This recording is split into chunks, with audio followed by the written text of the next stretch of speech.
Well, good morning. I trust that your day is doing well already and that you'll be able to go out and enjoy the Lord's day in some way or another. Around here, the weather's kind of nasty. I don't know if it's part of the Saharan experience or exactly what's going on, but it is what it is. And we're going to go on and trust the Lord in the day and rejoice and be glad in it, as we are told to do. We're going to be reading out of Lamentations,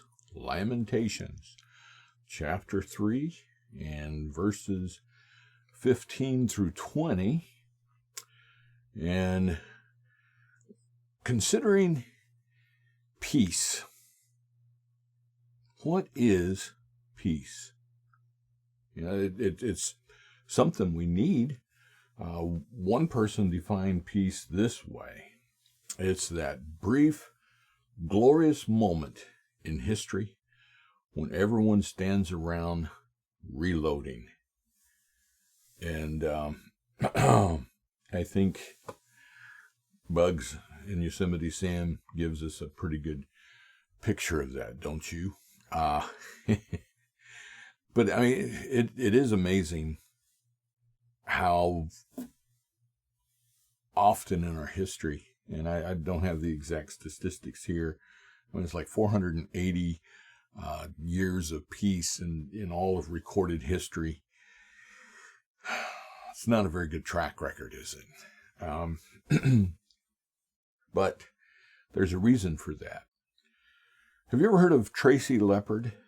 I know some people have, and I think I've used her before, but Tracy was a beauty queen in Virginia. And this has been a few years back, but after crowning her successor, she went on a road trip, 250 miles, which, I mean, that's not ridiculously far. But what she was after was ridiculous. She was out seeking revenge against her boyfriend. He had jilted her and had married another girl and moved a long ways away from her. And so she took along a pistol and a hammer and lighter fluid and matches. And I don't know if she had rope or not. I can't remember. But anyway, when she arrived at his house and rang the doorbell, he didn't answer. He wasn't there, but his new father-in-law was. And so she acted like she had car trouble and asked if she could come in and use the phone. And he was gracious and allowed her in. And once he turned his back to her to guide her into where the phone was, she hit him over the head with the hammer. Now, she didn't knock him out. She just stunned him. And what she didn't realize is that he was a guy that had been trained to deal with all kinds of circumstances. He was a ex-Secret Service agent, and he recovered quickly. Not that being an Secret Service agent would make you recover any quicker than anybody else, but he was able to fight through the pain. And then when he started trying to get her under control, she reached in her bag and she pulled out the pistol. And so then it became extremely serious. And at that time, Mrs. Ex-Secret Service agent, the mother-in-law, I don't think she had special training or anything like that, but she had someone to protect. And so she jumps into the fray. And they're able to wrestle her down to the ground and keep her there until they were able to get the police there. And when they took her in and they were questioning her about all of this, she said she was driven to seek revenge because she needed some inner peace. So killing somebody, preferably the boyfriend, maybe the girlfriend, and the in-laws, would give her inner peace. It kind of fits with the society we're living in right now, doesn't it? Now, this passage of Scripture that we were talking about, Lamentations 3:15 through 20, so he has filled me with bitterness. He sated me with wormwood. He's made my teeth grind on gravel. He's made me cower in ashes. My soul is bereft of peace. I have forgotten what happiness is. So I say, my endurance is perished, so is my hope from the Lord. Remember my affliction and my wanderings, the wormwood and the gall. My soul continually remembers it and is bowed down within me. I mean, it kind of sounds like poor old Jeremiah and poor old Tracy Leopard are kind of in the same area, aren't they? I mean, their soul is bereft of peace. Now, some of the other translations of this are interesting. In verse 17, one translation has, I have forgotten what health and peace and happiness are. Sometimes, I mean, in the life that we live and all the things that we have to deal with, the illnesses and all these kind of things, we can kind of get to that point, right? I've forgotten what health and peace and happiness are, because we're constantly being bombarded by physical problems and those kind of things. He also, another translation has, my soul has been kept from enjoying peace, and I've forgotten what happiness is. That one is pretty important, because it gives us the picture of how that happiness and peace are inextricably tied together. I mean, in the society that we live in right now, it would seem like that a lot of people have forgotten what peace is, for sure. But I really think that they've forgotten what happiness is too. The things that they're doing and all the turmoil and all that. Some of them probably feel like, man, if I can just create enough havoc, if I can just get the world to be on the same level that my heart is, then I'll find happiness. It's kind of like the Calvin and Hobbes cartoon, where Calvin talks about that there's nothing like enjoying misery by sharing it with everyone else and making them just as miserable as you are. And I know that's kind of convoluted. That wasn't exactly a perfect quote of that, and I think I've used it before, but it's so typical, because we just, when we're miserable, we make people around us miserable. And this is what we see going on. And in fact, quite honestly, and with the statistics that I quoted here a while back, I mean, like I say, 480 years of peace out of all of human history. We might wonder if we really can have peace in this world. You know, is it possible to have peace in the world that we live in? If we base it just on history and human nature and all those kind of things, the answer is no. You know, when I was growing up, the big thing, of course, was Star Trek. And Gene Roddenberry's whole picture of the earth and the world and society on general was that every day in every way we're getting better and better. You know, the society was going to evolve, and people were going to get rid of all their conflicts, and everybody was going to be able to work together in peace and harmony. They were going to get rid of money because everything was going to be shared. I mean, it was kind of a socialistic dream. But it never happens because of the fact that that's not the way that people work. And if we were under a true socialistic system, there'd be people taking advantage of it and beating out people that weren't taking advantage of it, and it would be just the same kind of mess that we're in now. I mean, it doesn't matter what your political system is or what your financial system, you know, the economy system, whatever it is, it's still the same, because people, as long as they have turmoil in their hearts, society is going to have turmoil. I mean, that's just the way that it is. And when I was a kid, those of you that are around my age probably remember the Coca-Cola commercial, where, all these young people are walking around and they have them from all of these different countries and stuff, singing the song, "I'd like to teach the world to sing in perfect harmony." And nowadays they'd get sued because probably some of those people weren't really those kind of people. And, they use the term whitewash and all that kind of stuff. And, with the tyranny of PC, it just couldn't happen. And I mean, there's so many ways to disrupt harmony and this harmony. And true peace doesn't come from the outside. It's not found anywhere outside the human heart. That is the starting point. That is where it has to be. It's not a state of mind, and it's not outward circumstances of nature. I mean, you can have the most beautiful place in the world. I mean, there's some places that come to mind when I think of this. Potato Lake and almost any part of the Mogollon Rim. I mean, there's gorgeous, gorgeous places and trees and the quietness and all that. But let mankind show up. And it doesn't take long until you have arguments and all those kind of things, because that is what's in people's hearts. And it's easy to come out. And when our hearts are out of kilter, our peace is out of kilter. Now,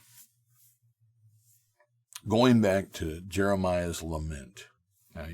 We have this whole thing that we've been looking at, but we really didn't finish the thought, because, I mean, you got him doing all this complaining. He's filled with bitterness. He's been sated with wormwood, and his teeth grind on gravel, which just makes me chill. All these things. But a little bit further down, he says, "But this I call to mind, and therefore I have hope.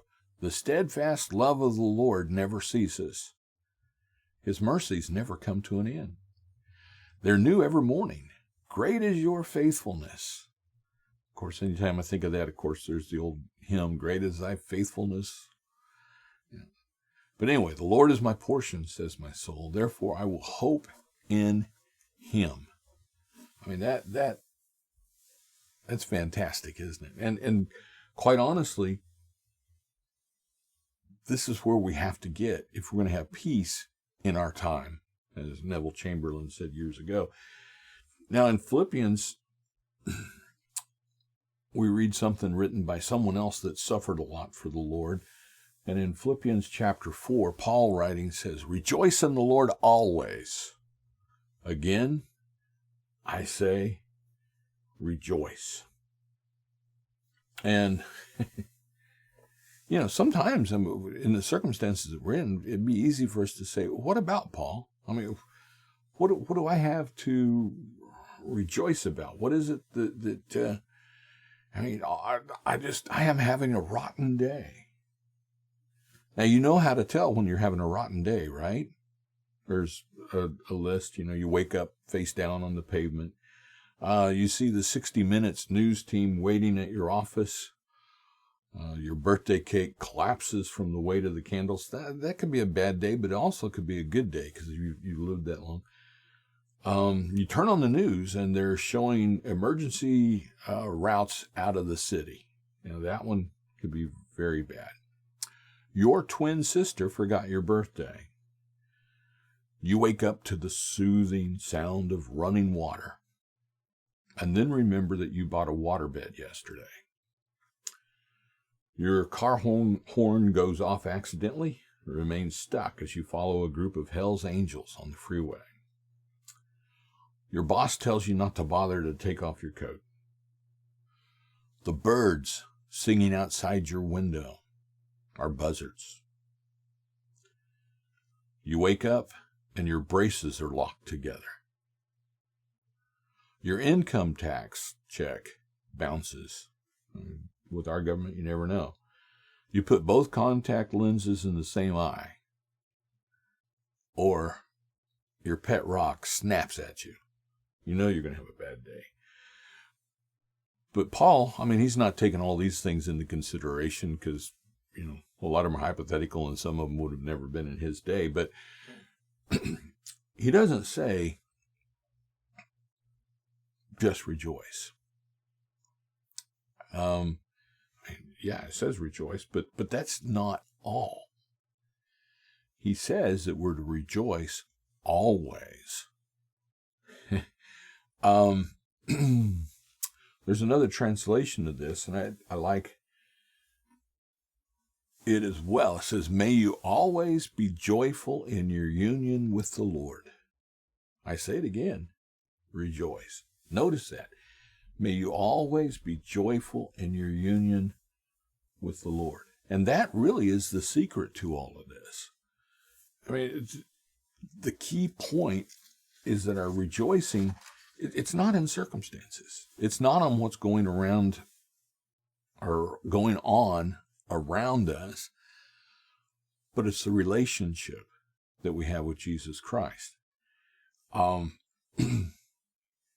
you may be thinking, Brother Steve, I think you got a little confused there. I mean, first you're talking about peace, but now you're talking about rejoicing. But I'm not sidetracked. Remember what I said earlier is that joy and peace are inextricably connected. You're really not going to have peace without joy. And quite honestly, it's hard to have a lot of joy if you're not at peace. I mean, they're tied together. And what Paul is telling us here is that our joy is not to be based on our outward circumstances. He's one that would know. But not only that, remember what Jeremiah was experiencing? And if you go into the details there, of course, he's been prophesying and he's gotten in trouble for it, and the people aren't listening to what he has to say, and they're about to be conquered or have been conquered by another group of people, and all these things that are going on has totally sapped his joy until his perspective changes.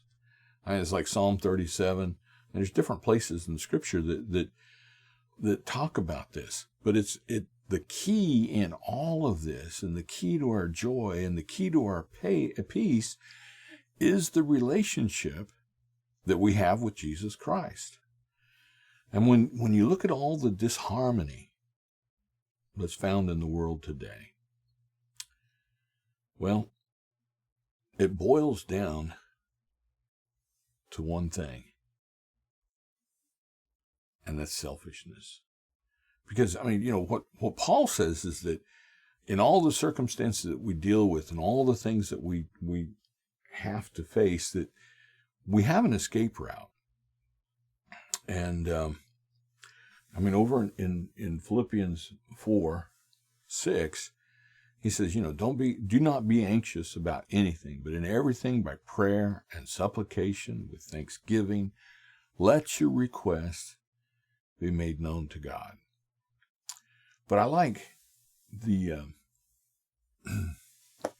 message on this, because I think it really, and I add verse 7 with it because it's part of the thought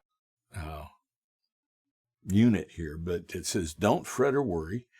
Instead of worrying, pray. Let petitions and praises shape your worries into prayers, letting God know your concerns. And before you know it, a sense of God's wholeness, everything coming together for good, will come and settle you down. And this point is the major point. It's wonderful what happens when Christ displaces worry at the center of your life. See that? I was saying that, a lot of the cause was selfishness. If Christ is at the center of your life, if everything revolves around him, it's not revolving around you. If it's revolving around you, every circumstance that happens can disrupt what your goals and what your plans and what your hopes and your wishes and all these things. And if they're disrupted, your peace is gone.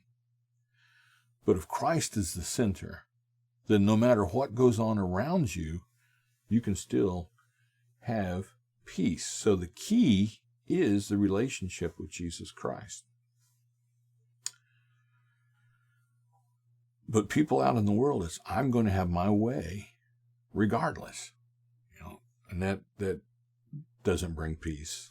It doesn't bring happiness either. Now, the reason we can rejoice is not that our problems aren't a challenge, because obviously they are. I mean, some people are dealing with physical problems, it can be financial problems. It can be any aspect of life. And we all have challenges. We all have things that we have to deal with. And yet, we can still rejoice.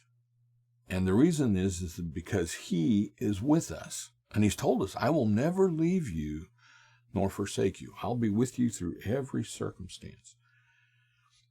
And the reason that we can have peace is not because that there's a lack of conflict or problems, because that is going to always be going on. But it's the fact, as I said before, that Jesus is the very center of our life.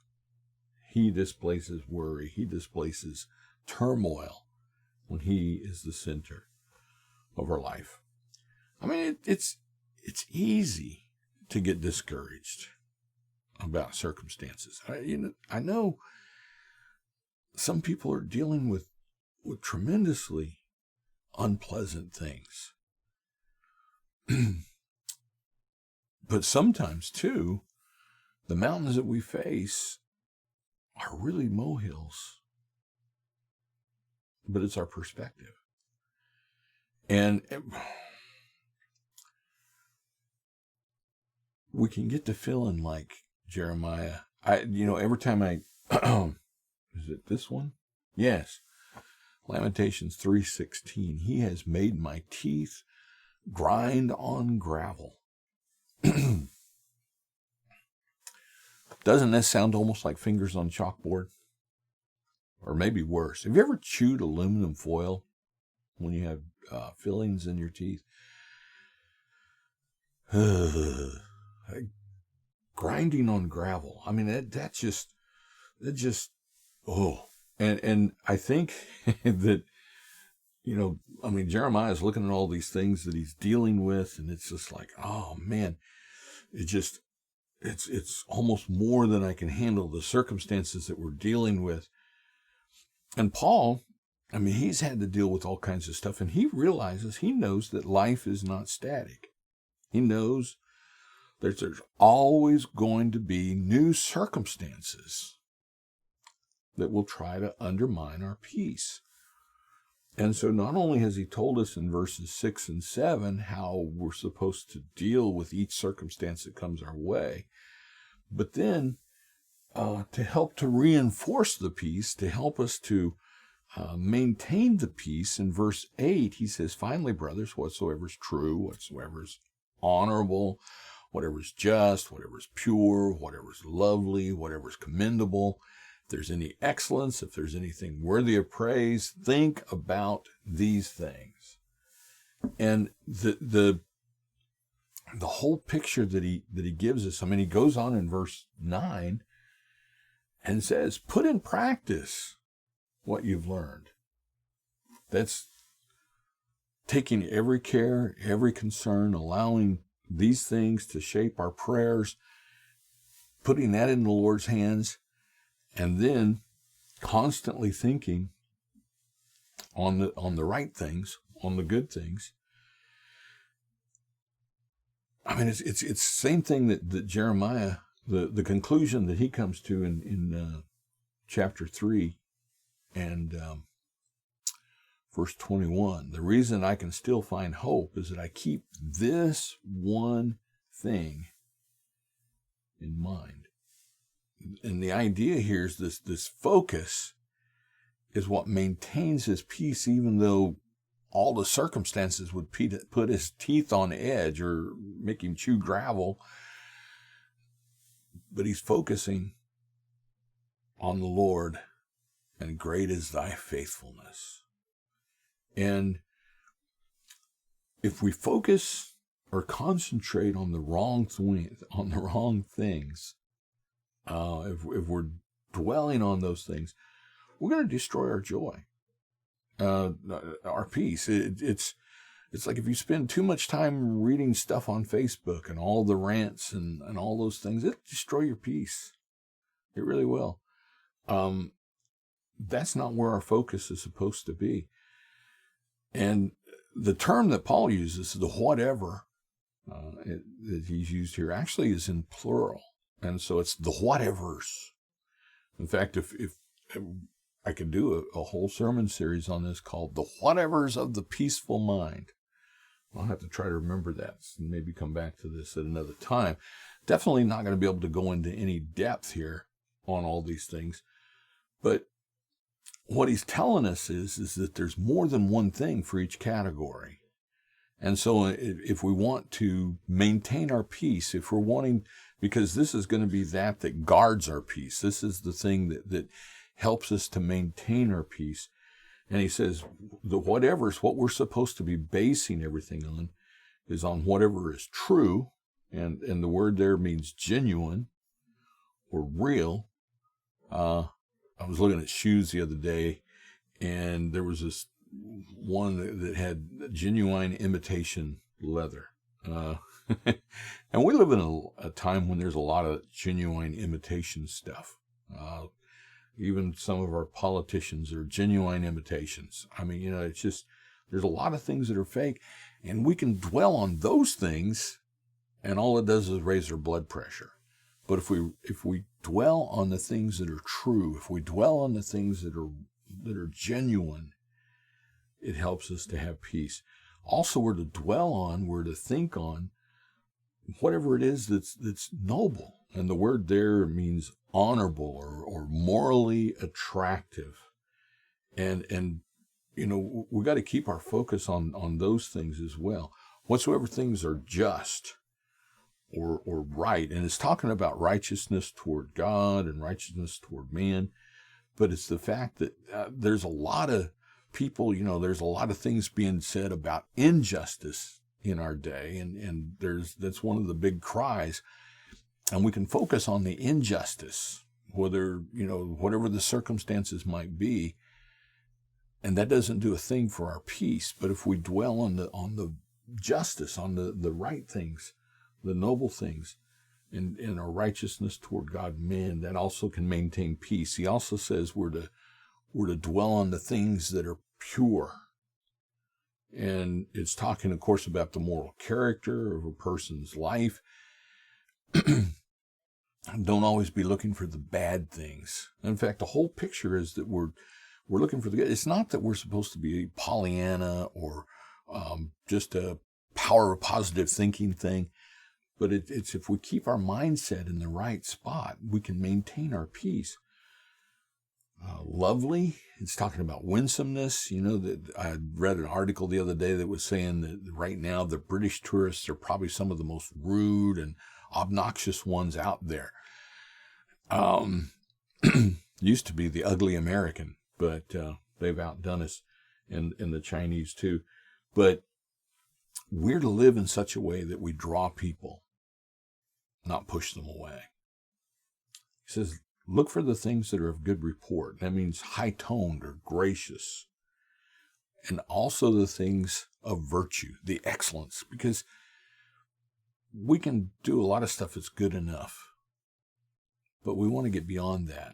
Good is actually the enemy of the excellent, and we want to get beyond just good and into the level of excellent. He says, ponder on these things. Really spend time. Keep these in mind. Let this become the central focus of your life. So if we do what verses 6 and 7 about not fretting or worrying, instead of worrying, pray, and let our petitions and praises shape our worries into prayers and that kind of thing. And then we dwell on this. The double-pronged approach to this will keep us in peace.